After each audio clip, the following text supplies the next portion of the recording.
Welcome back. Now, you might have been here right before the break, and we were talking about an event that's happening here to help our friend Paula D'Amico. We've asked Paula, of course, to stick around because hospice helped play a huge role in her family's life now and in the past. And so thank you so much for joining us. Thank Kelly. you for having us. I appreciate it. Thank you so much for joining us this morning. So let's start out by asking all of the services that are offered by hospice. So hospice is comprehensive, right? You just heard a lot about family, and I would say that that's a significant role that we play in the lives of people who are at end of life, because we incorporate not just the patient, but the family as well. We look at the physical needs of the patient and family, the spiritual needs of the patient and family, the emotional needs, the financial needs.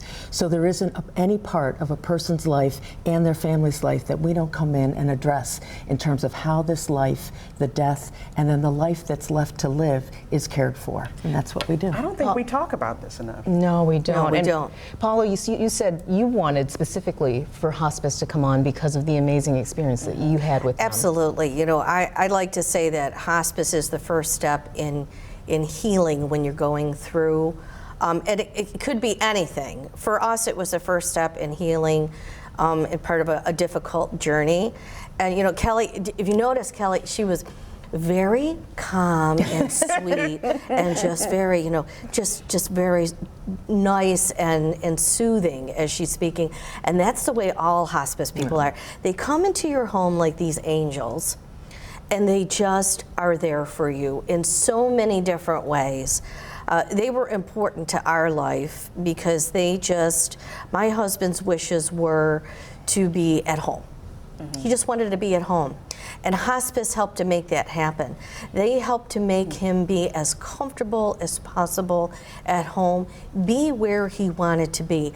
And every single person from hospice that walked into our home helped us in one way or another, whether it was support or care for Lou or care for us, because we had counselors come in, social workers come in, speak with me alone, speak with my husband, speak with my son, and they all gave us a sense of healing and comfort that you need during that time. But Kelly, you might want to talk about, you know, we think of hospice, and we think of hospice for those that are in the end stages of their life, that are transitioning. But it's really not just for that, is it? Not at all. So our full name is Hospice and Palliative Care Buffalo. So we have a palliative care program that has nothing to do with a dying patient. We take care of all of those symptoms that we mentioned, physical, emotional, and spiritual, but it's farther up in the chronic nature of the disease itself. But hospice is oftentimes misunderstood as well because people consider it brink of death care. They think we come in the last 48 to 72 hours. By design, hospice is for the last 6 months of life.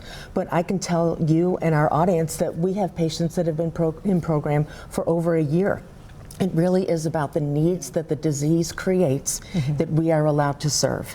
And as long as we know that their patient does have a terminal condition, the length of time really becomes secondary to those needs. So people tend to call us a little too late, doctors refer a little too late, when really we want to be able to give all of these services much earlier in that process than we can sometimes. That's good. That's good. And can you tell us really quickly, funding? How can people support and how can people reach you? Sure. So we are a not-for-profit, so we have fundraisers all year long, but anybody can make a donation at any time. Our number is 686-8000 with a 716 area code, and you can certainly donate online at hospicebuffalo.com.